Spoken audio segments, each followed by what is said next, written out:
Hey everybody, what's going on here on Facebook Live here? This is our first ever attempt at doing a Big Brother live feed update here on Facebook Live. And happy Friday to everybody. It's June 24th, 2016, and we are ready to update you all on the overnight from the Big Brother live feeds. And here we are, joining me live, one of our live feed correspondents from the podcast. Here is the great Alex Kidwell. Alex, how are you?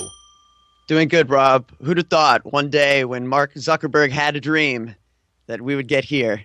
Yes, here we are. It's all been leading to this. So this is great that we are able to finally be on live and people can be watching us here in the afternoon. House guests are just starting to stir here on a Friday afternoon as we get ready for the first full day of the Big Brother live feeds for Big Brother 18. We are going to be talking about everything that's been going on overnight. So if you've watched the first two nights of the show and you don't want to be spoiled about anything going on for the live feeds, you can, of course, join us again on the podcast this Sunday night and go ahead and either watch us live there or subscribe to the podcast at robhasawebsite.com/iTunes. Or if you want to hear about the live feeds or if you've been following them yourself, Alex has been, have you been, up all night?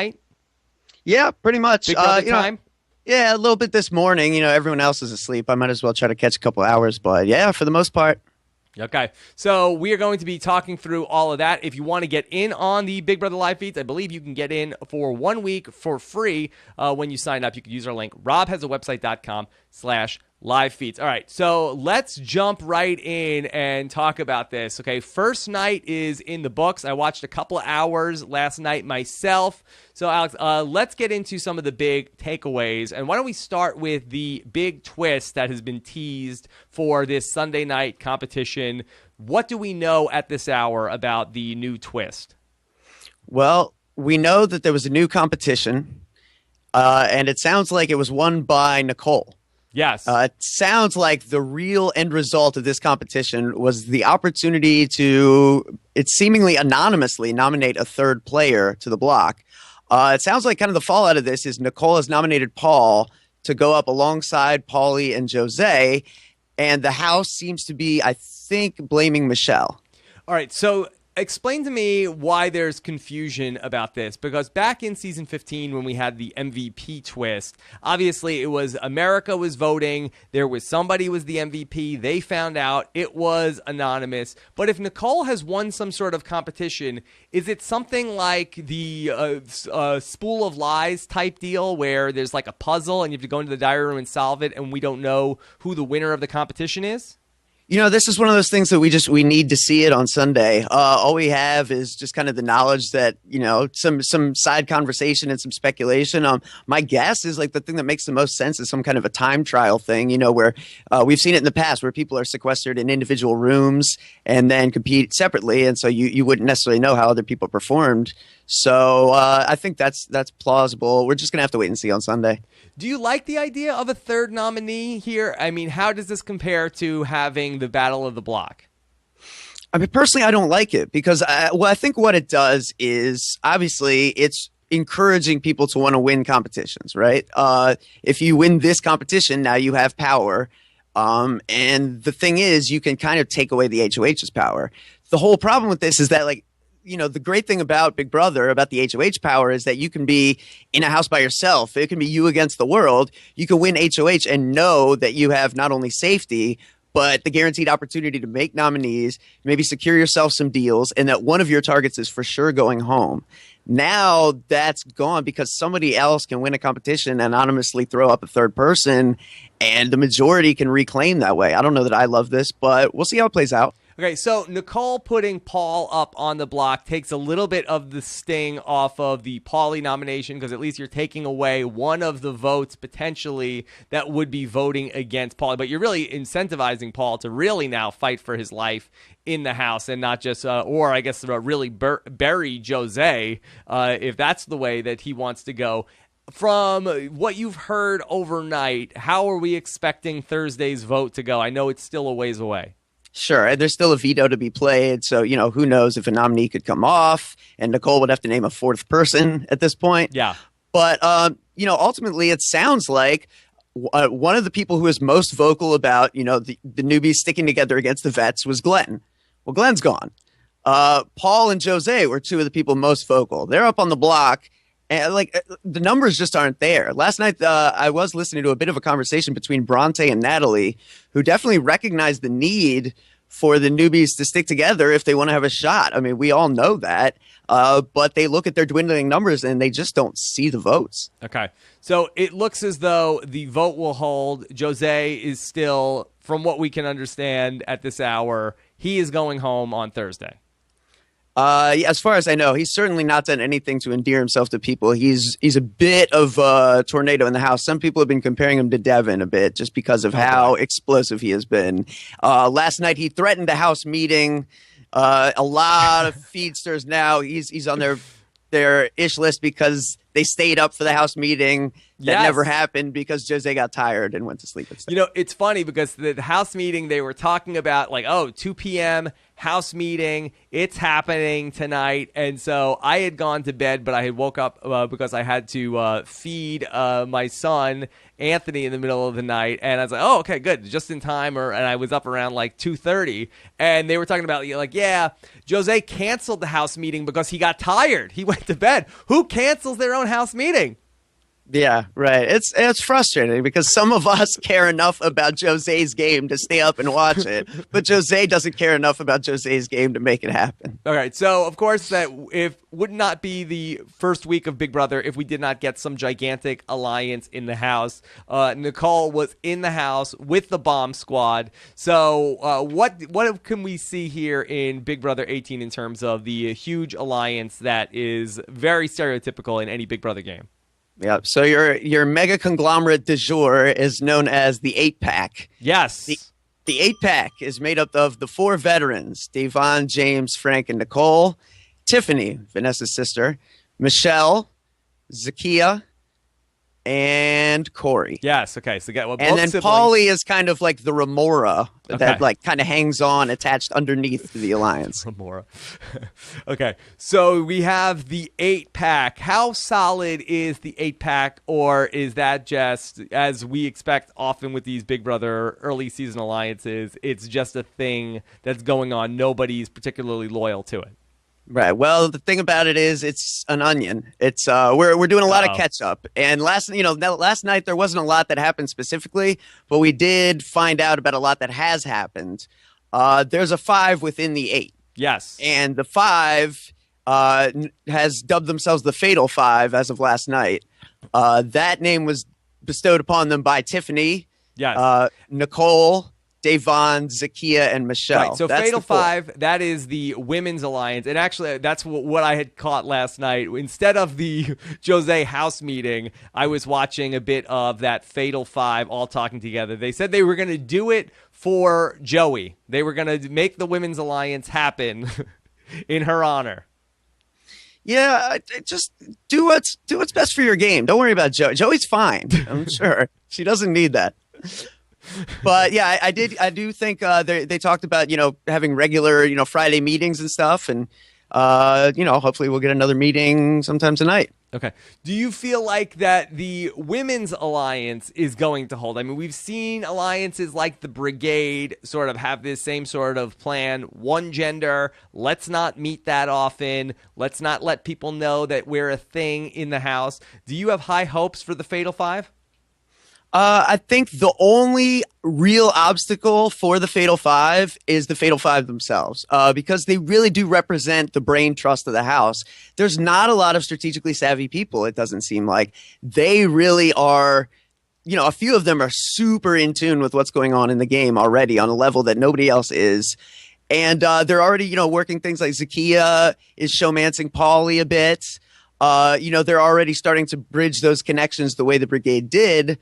Really, it's just going to come down to if they, turn on each other or if they, roll with this. The thing is, they have the 5 within the 8, so that's secure. Mm-hmm. And, having the other 2 veterans in Frank and James, as long as they can keep them loyal to them, it's going to be tough to get anyone to turn on that.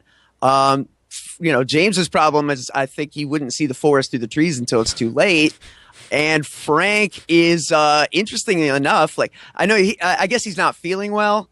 But he did go to bed early last night, which made me wonder, is like Frank getting a little older? I don't know. Is Frank the Donnie of this season? I hope not. Yeah. I think he's going to be a late night guy, and he's just, I want to give him the benefit of the doubt, but we'll see. Decisions are being made late. Some gastrointestinal distress was discussed in the house for Frank. Yeah. Frank definitely, something about his stomach wasn't sitting too well, but yeah, we'll see. I mean, there's a lot of seasons still to be played. Okay. In terms of the women, the Alliance of Five, I really do feel good about this group. And what do you think about this? What about, instead of the brigade, could they be the Baygade? I think we might need to workshop that. Okay, workshop that. Okay, we'll keep. Yeah. We'll work on it. What about showmances? In terms of the showmances, I turned on the feeds last night. I ended up seeing Zakiya. Looked like Paulie had an arm around her. Is that a thing? That's definitely a thing. Yeah, and Zakiya sells it to the Fatal Five as though she's just kind of working it. I think there's some attraction there, but I think it's definitely mutual attraction. And then, today I was watching feeds, and Zakiya was teasing Paulie about the fact that he could go home first. And what would Cody say to that? Being that he made it to Final 10, like, it was just fantastic. Zakiya is amazing. She's really fun to watch. Okay. From what we saw on the show that first night, where we had Zakiya and Paul and also Jose all talking about being a unit together, has that sort of come and gone? Is Zakiya sort of she's cast them aside to be in other alliances without those guys? Yeah, well, Zakiya, unlike those guys, has watched Big Brother since season 3. She's a huge fan, and she knows when a ship is beginning to sink. I believe that she saw kind of the writing on the wall and began to gravitate herself towards Day on that team rather than those two guys. Also interesting to note that apparently we've missed a showmance by having the feeds come on when they did. Victor and Natalie got together and broke up all in the time that feeds were not up yet. Oh no, it's terrible. So yeah, that was it was passionate and it was fleeting, Rob. Okay, such is life in the Big Brother house. So now we have going into this week's eviction. Now 11 people will vote. Is there a counter resistance that's going on, or does it seem like that anybody that was potentially going to be in La Resistance against the newbies, have they all sort of just given up the cause of newbies versus vets? Right. Well, that was the Bronte Natalie conversation I was alluding to last night. They're the two that really recognized seriously that aren't on the block, that recognize the sense of urgency here. It's just unfortunate that, they really don't seem to have any degree of ability to pull. I mean, who are they going to pull? Right. I feel like that in the first 2 nights of how I've been looking at this, I think I've probably been looking at it in too much in terms of black and white, where it's newbies versus vets. If the newbies don't strike the vets down, then they have no chance. But I wonder if we should be looking maybe more towards Big Brother 14, where we saw alliances like the Quack Pack, which had Dan and Brittany in it, but also new players, including Ian, who went on to win the season. And I wonder if maybe we should be starting to look at different pairings of newbies with the vets. Yeah, and it will be interesting because obviously, even if there is this 5 within the 8, we know how Frank operates. Frank doesn't go down without a fight. And if you don't try to get Frank out until 8, he may very well win his way to the end. So there's a lot of variables still in play here that I think could make this pretty interesting. Let's talk about some of the other things that have come out of the feeds overnight. It looked like that there was a bit of tension between Jose and James over some comments that Jose made. Yeah, so, and it's interesting. People were, especially vets, were talking about how a lot of the new players seem to act totally different the moment they knew feeds were on, which obviously that never lasts. Jose apparently before feeds were up had made some comments that James, being a military veteran, really took offense to. Yeah. Boy, Jose has really taken his dislike of the veterans in the house to a whole new level, really offending both veterans of Big Brother and of military service. Yeah, he really doubled down. Yeah, James is both, unfortunately, and he's got to play with the guy. So, yeah, he's done himself no favors in that department. Yeah. So, Jose is not doing himself any favors. It seemed like that there was a couple other people that were annoyed with him about other things, Jose. Yeah, I mean, he's big, he's boisterous, and yeah, he's really just gone out of his way to make it clear where he stands. He thinks, he's the Messiah. We know this. And, I think Andy Herron said it best on Twitter. Bad players announce themselves as great. Great players announce themselves as weak. Yeah, so we'll see if the Messiah will be able to save himself when we get to the veto. Expected to be tomorrow, right? On Saturday, we will have our first veto of the season. Yep, Saturday's usually the day for feeds to go down and someone to come back with something shiny around their neck. Yeah. And what else can you set up about the Big Brother weekend that we're about to kick off? In terms of what? Like just anything else that that is expected to come up this weekend, or anything else you've noticed in your about at this hour 13 hours of Big Brother live feeds?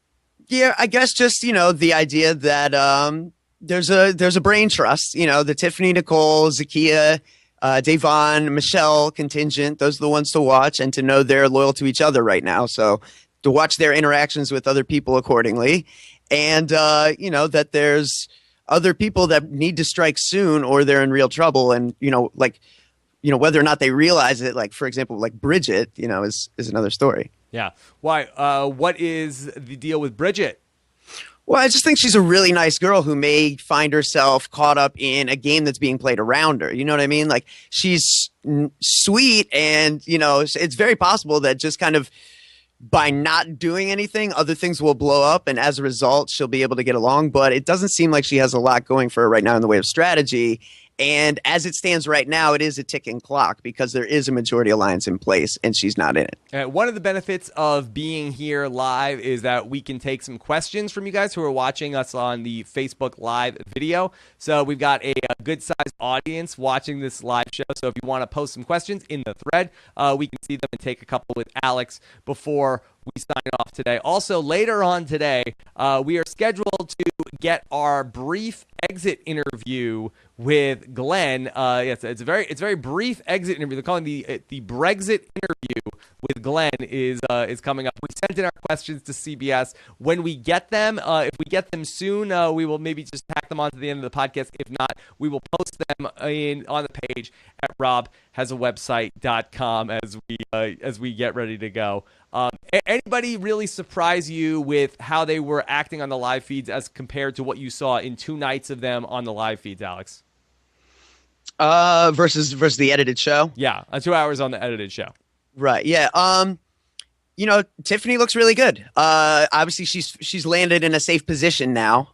But there was definitely on the show, it was like, oh, here we go with the, Vanessa crying. She's going to be, emotionally vulnerable. But, honestly, that worked out for Vanessa, and it seems to be working out for Tiffany. As long as she's landing in a safe spot, now she has a lot of opportunity to kind of like stretch her arms and start, throwing some things and ideas out there. And she does seem to be probably the savviest of the group of 5 that does include 2 returning players. When you've got that quad feed open and you could see basically a bunch of different things going on in the house, is there one person that you say, okay, if they're on the feeds, I'm watching that one? Davon is great on the feeds right now. I mean, certainly she knows how this works, so that's a factor. So, her explaining like the 101 to new players it was kind of interesting. On top of that, she just has a way of presenting information and saying things that just has it just carries in such a way she has such a gusto about her delivery, Rob, that really makes her very entertaining to watch no matter what she's talking about. Okay. Matt on Facebook wants to know, has Davon toned it down since last season, scheming-wise? It's interesting. I was having some conversation with people about this on Twitter, and I think it is an interesting conversation because to me, I see basically the same play with a different result. I think that she's in there with people that are more likely to want to work with a player like Davon. There are no Clays in there, or if they are, she doesn't need them. You know what I mean? Like she has the numbers without needing to socialize with somebody like Corey. So I don't necessarily think that she's doing anything differently. I just think, last season she was only really able to get along with Jason, and so she chilled with Jason. And this season she has a lot more options of people she can hang out and dish with, which is what she wants to do. She does kind of seem to like to isolate and talk about other people, which can come back to bite you in this game, but in her position right now, it won't. Okay, Dana wants to know, do any of the house guests besides Melissa, I believe that should be Michelle, and Day know that Vanessa's sister is playing? Yeah, so this is kind of funny because Tiffany delivered a message to Vanessa and James came in. Anytime James refers to Sarah when talking to Tiffany, he means Vanessa. And this would be the kind of thing James comes up with because, like, he would be given a secret and just teeter it dangerously close to the fire, right? Mm-hmm. Like this, it's not a good game, but it is fun for James. Yeah, she was telling Tiffany on the feeds like only, and then she listed about like half the house know the secret. Okay. And so yeah, it's a lot of people who know. All the vets know at this point. Tiffany, basically their whole alliance, except for like Paulie and Corey. Mm-hmm. Dylan wants to know, is Paul as bad on the live feeds as he was portrayed on the show? He's pretty bad. When the feeds came on, he was doing a Joey Alex where he was dressed as a woman and he was running around with Leah like coconut boobies. And it's just, yeah, he seems out of his element. It's like one of these people, it's like, I'm not sure what to do with my hands kind of thing. You know what I mean? Like he's in there without rules and he doesn't know how to get himself further in a game without rules. And he's, you know, bless him for trying, I guess. Yeah. All right. Well, we will see how it all plays out when we get towards Sunday night and eventually on a collision course with the first eviction night this Thursday. Anything else from the feeds you want to share with us before we jump off today? No, I just think, you know, the major takeaway from this right now is, you know, the story of the hour is women are dominating, but, you know, will they turn on each other? Yes. But this is the season of women, if not. Right. It's like the Daenerys and Yara Greyjoy season of Big Brother. It is. It's Game of Thrones season 6. It's all coming together, Rob. Yes. I'm with her. Hashtag for Big Brother 18. All right. Noah wants to know, last question, is Nicole truly playing it Derek style? Do you see any similarities between what Derek was doing in Big Brother 16 and what Nicole's setting up here? I see the effort. To me, it's like a little, the comparison is there, but it's like comparing a huge square to a much, much smaller square rather than comparing two similarly sized shapes. You know what I mean? Like to me, it's like Derek getting one over on someone in a few situations was like, it was like a genius, you know, just fooling a really, you know, capable, normal human being. Some of this looks like a capable, normal human being getting one over on like a toddler, okay, which is not the same, but it is a comparison. It's just scaled down. All right, well, Alex, great stuff. I know you probably want to get some rest here as we have kept you up all night long covering everything on the feeds. So I really appreciate all your hard work overnight. I will be back on Sunday night live with Taryn Armstrong to recap everything that happened over the weekend and in the Sunday night Big Brother episode. We're going to have that at about 10:15, 10:30 p.m. Eastern time, a little bit delayed because of the Game of Thrones finale, which we also will be having live coverage of on post-show recaps this Sunday night. If you want to get in on the live feeds this weekend, great time to do it. robhasawebsite.com/live feeds if you want to try out 1 week for free. And of course, if you are seeing us talk about Big Brother for the first time and want to get in on our Big Brother podcast, we are live after every episode of Big Brother this season. And wow, that's going to be like 40 Big Brother recaps this year. You can catch them all at robhasawebsite.com or subscribe to the podcast feed on iTunes. Go to robhasawebsite.com/iTunes to subscribe or search for RHAP in your favorite podcatcher. Looking forward to hearing what you guys think about everything we had to say and whether or not you like these Facebook updates that we can do from time to time. So let us know and we can do more. And Alex, anything else? Got a hashtag for people? Hashtag here? I didn't think anything. No, okay, that's fine. I always feel like there's not going to be a hashtag, and then you put me on the spot at the end of this. Well, yeah, that's because I don't have one. If I had one, I would just throw it out there. But I'm working on Post-it notes and things I need to get better at. That's about to become one. Okay. Hashtag Alex's Post-it. All right. So this was very fun to be able to jump on here and hear from you guys. So hope you enjoyed it, and we will talk to you again soon. Take care, everybody.